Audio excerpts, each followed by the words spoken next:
पुस्तक दैनिक प्रेरणा सुविचार दिन 221। जब आप अपने बिल चुकाएं तो कल्पना का इस्तेमाल करें और अपनी पसंद का कोई भी खेल बना लें। कल्पना करें कि वे आपके बिल नहीं, चेक हैं, या बिल चुकाते वक्त आप उस पैसे को तोहफे के रूप में दे रहे हैं। अपने बैंक खाते की राशि में कुछ शून्य जोड़ लें, या फिर द सीक्रेट वेबसाइट पर दिए बैंक ऑफ द यूनिवर्स के चेक को अपने बाथरूम के आईने पर, फ्रिज पर, टेलीविज़न स्क्रीन के नीचे, कार में, अपने सामने, अपनी मेज पर या कंप्यूटर पर चिपका लें। नाटक करें और खेल बनाएं ताकि समृद्धि का भाव आपके अवचेतन मन में समा जाए। दिन 222। पाने का सबसे तेज तरीका देना है, क्योंकि देना पाने के पारस्परिक कार्य से शुरू होता है। हम सभी को उतना ही मिलता है जितना हम देते हैं। जहाँ भी जाएं, हर जगह अपना सर्वश्रेष्ठ दें। मुस्कान बांटें, धन्यवाद दें, दयालु बने, प्रेम प्रदर्शित करें। आप जो भी दें, वापसी की उम्मीद रखे बिना दें। देने के शुद्ध आनंद के लिए दें। दिन 223।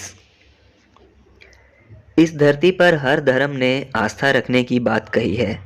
आस्था का मतलब यह है कि आपको बिल्कुल पता नहीं होता कि कोई काम कैसे होगा, लेकिन फिर भी आपको पूरा विश्वास होता है कि जिस पल आपने कोई सपना देखा, उसी पल वह चीज़ आपको दी जा चुकी है।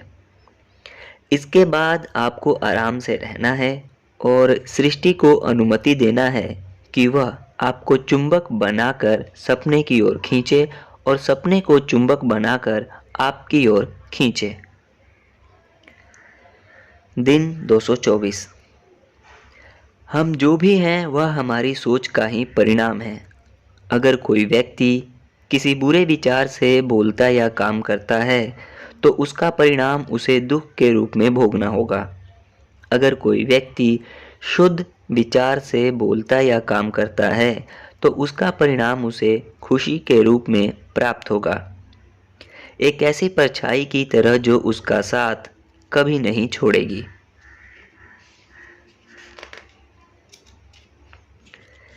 दिन 225।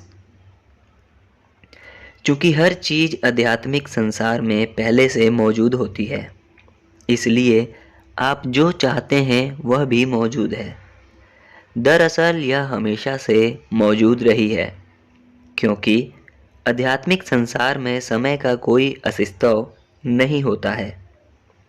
इसे समझना हमारे सीमित भौतिक मन के लिए मुश्किल हो सकता है, लेकिन महत्वपूर्ण बात यह है कि अगर आपकी मनचाही चीज़ पहले से मौजूद है तो आप समझ जाएंगे कि जिस पल आप इसे मांगते हैं उसी पल यह आपको दे दी जाती है। आप जो चाहते हैं उसे आध्यात्मिक से भौतिक संसार में लाने के लिए आपको बस इतना करना है कि अपनी इच्छा के सामंजस्य में तरंगे प्रेषित करें। आपको अपनी मनचाही चीज़ का सृजन नहीं करना है, क्योंकि यह तो पहले से मौजूद है। स्वयं अपनी मनचाही चीज़ की तरंगे बन जाएं और आप इसे खुद के माध्यम से भौतिक संसार में ले आएंगे। दिन 226। जब आप किसी चीज़ या व्यक्ति की आलोचना करते हैं या उसे दोष देते हैं तो गौर करें कि आप कैसा महसूस करते हैं। ये बुरी भावनाएं आपको स्पष्ट रूप से बता रही हैं कि आप नकारात्मकता को आकर्षित कर रहे हैं।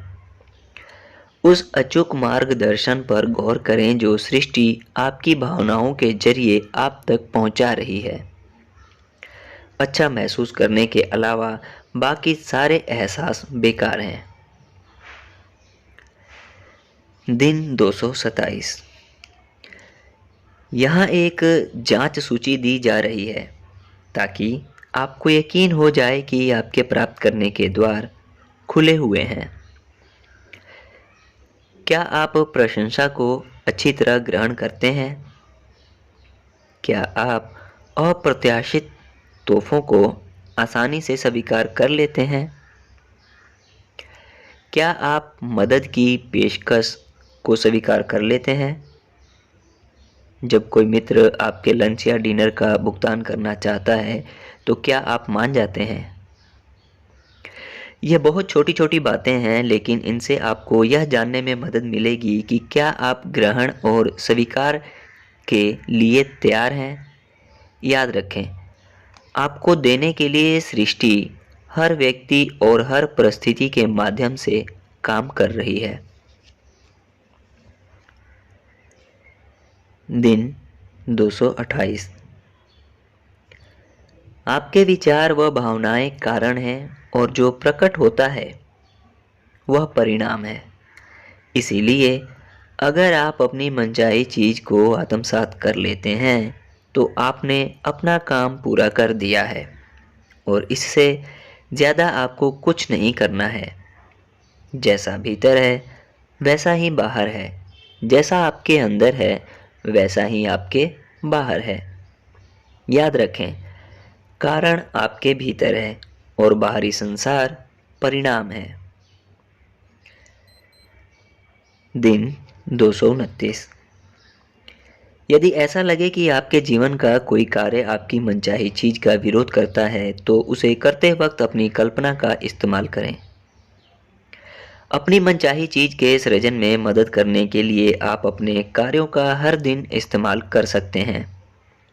मिसाल के तौर पर, अपनी पुरानी कार चलाते वक्त कल्पना कर सकते हैं कि आप दरअसल वह नई कार चला रहे हैं जिसे आप चाहते हैं।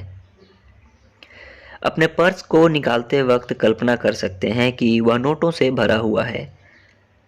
अपने किसी भी कार्य को बनावटी खेल बना सकते हैं जो आपकी मनचाही चीज के तारतम्य में हो।